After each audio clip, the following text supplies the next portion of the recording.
Welcome to Right Opinions on Spreaker. We're a handful of average Americans who love our nation, and through our Restoring America Together network of multiple Facebook groups, we'll give you our right opinions and help you understand the plight our nation faces. We love our Constitution, and we'll have regular constitutional moments from Susan Snelling of Collegian Bible Institute to share with you each week. Blessings and honor to our military. Our panel is Rollin Ross, Mona Johnson, Teresa Vermas, Mary Reed, and I'm Marcia Sturman, your host. We will discuss hot topics for the first hour, then after a break, our constitutional moment with Susan Snelling, then finish off with news that affected us this week. Stay tuned for an opinion-packed 2-hour show with Right Opinions on Spreaker. Today marks 637 days until Obama is out of office.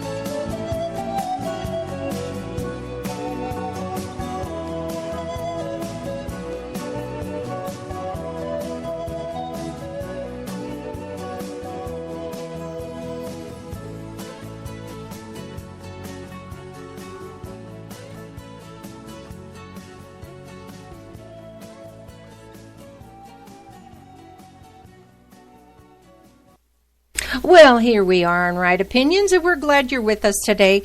It is a beautiful day where I am. I hope it's a beautiful day where you are. What we're going to be talking about today is holding the Congress's feet to the fire, and we have a lot of opinions about that, and we're hoping that you know exactly what we're talking about, but this is going to help you make up your mind about what you need to do to help us, help you, help America. So we're going to start with Mona this morning, and this afternoon rather, and we're going to talk about what we can do to hold Congress and Senate's feet to the fire.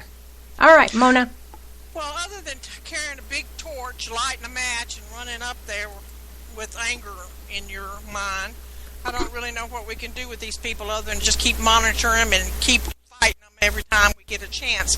I was so disgusted this week when I opened up Facebook and was going to read some stuff on it, and facing me right in glaring at me was a picture of Bonehead, kissing Nancy Pelosi, who was grinning like a monkey over the fact that they passed that law or that act about the doctors on Medicaid getting passed. It just went all over me because they're so disgustingly hypocritical.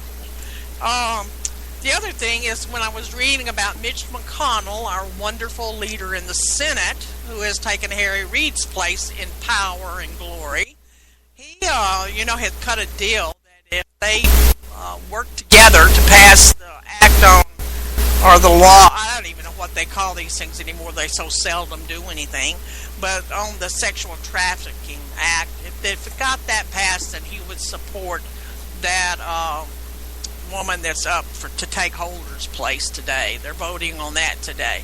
And it's just all this Mickey Mouse stuff going on in the background that we have absolutely no idea what these people are doing up there. And it's only on luck and the research of the common person out here in Netherlands that we're finding out what these folks are doing. The other thing is that Hillary Clinton, of course, in all her glory, is taking over every aspect of the news lately. They're continually talking about Hillary.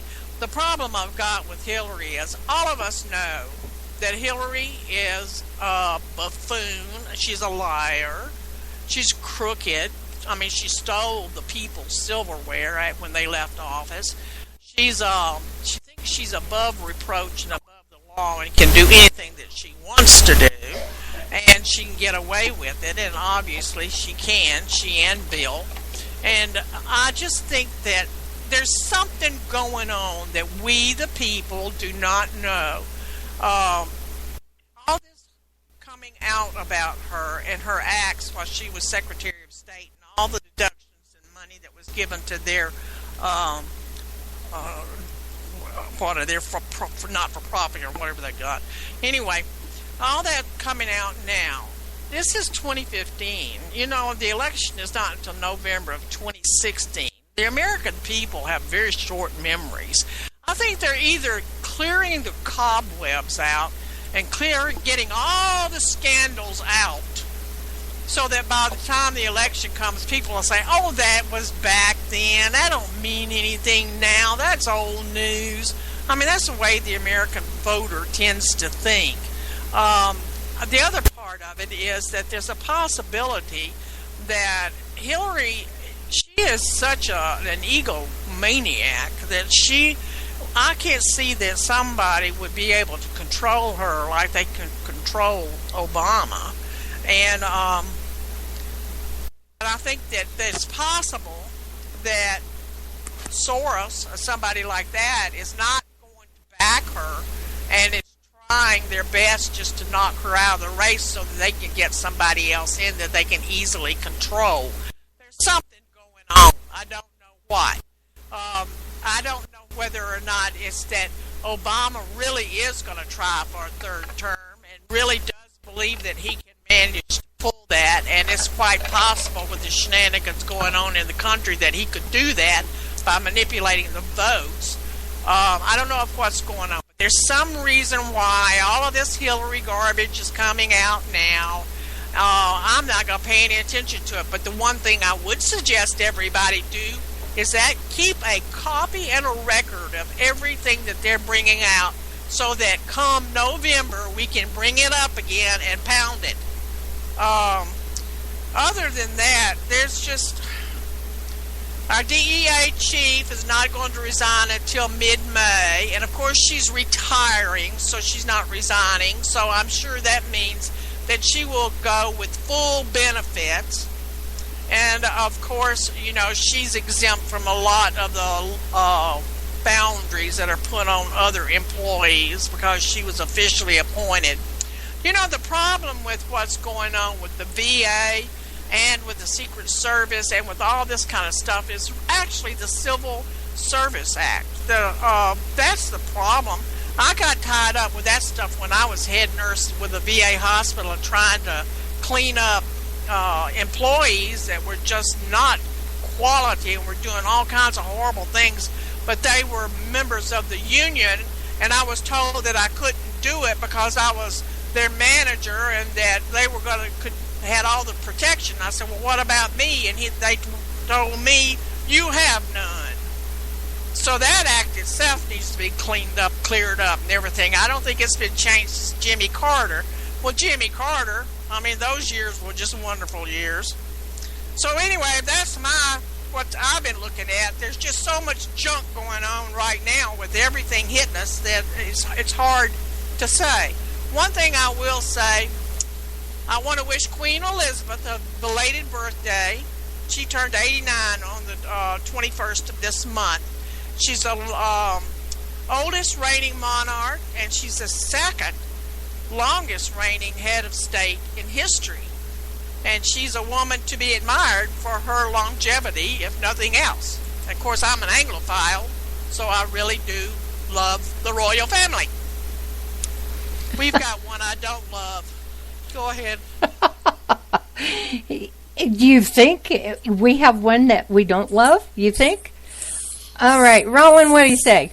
Well, I think, the only thing that we can do is try to get in contact with our representatives and our senators in our respective states and to get it across to them that they've got to do something. Now, they're saying, and of course we only know what we can read in newspapers, hear over the radio, or on internet, TV, if it's true or not.